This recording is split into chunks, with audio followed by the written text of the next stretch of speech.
Hi, I'm Jessica Riggin with the OSU Extension Service in Lincoln County.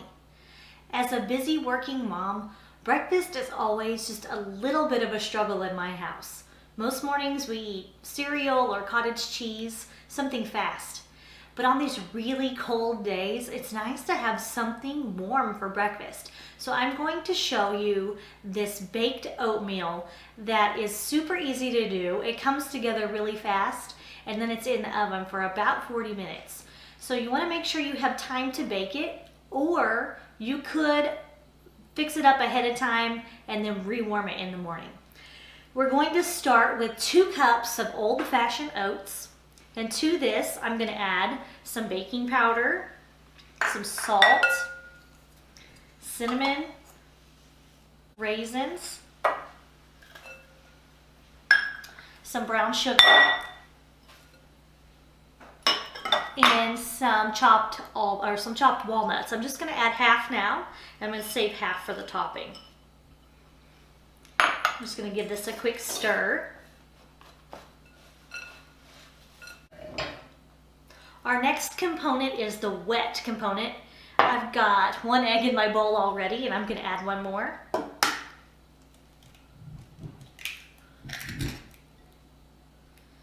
I'm going to break that up just a little bit with my whisk, and then I'm going to add in some milk and vanilla. I'm using whole milk, but you can really use any kind of milk you want. Or you could use, an almond milk or another milk substitute if you don't do dairy.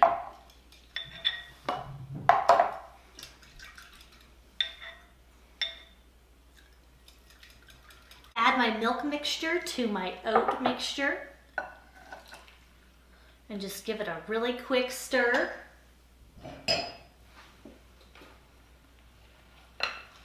And this is going to come out with a consistency similar to bread pudding, which is a little bit different from regular oatmeal that we're used to eating, which is more of a porridge consistency.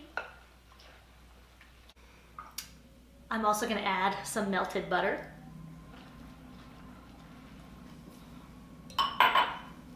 In this bowl, I've got 2 diced apples, and I'm just going to add 1 more. You could use really whatever kind of apple you've got, whatever kind of apple you like, but a firmer apple is going to work better in this because it is going to be in the oven for 40 to 45 minutes. And a really softer, more watery apple might break down and get a little bit too mushy. And so I'm using Granny Smith, and then I also have 1 Envy apple in there just for a little bit more sweetness. But a Honeycrisp apple would work really well in this recipe too.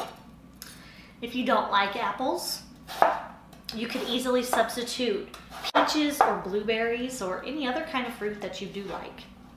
I've got my little 8-inch baking dish. I've already sprayed it with some non-stick spray. I'm just going to spread my apples in the bottom here. And I'm going to put my oatmeal mixture right on top. I'm going to put it in a 350-degree oven for 40 to 45 minutes. All right, my oatmeal has been in the oven for about 45 minutes, and I've just taken it out. The apples have kind of risen to the top, and my raisins have plumped up and also risen to the top. And you can serve this with maybe a little bit of Greek yogurt and some fresh blueberries, and it just looks wonderful. It's really hot right now, so it's falling apart, but if you give it some time and let it cool down some more, I'm sure it'll hold together. And like I said before, you can make this ahead of time and then keep it in the fridge overnight and reheat it in the morning, and you've got breakfast ready to go.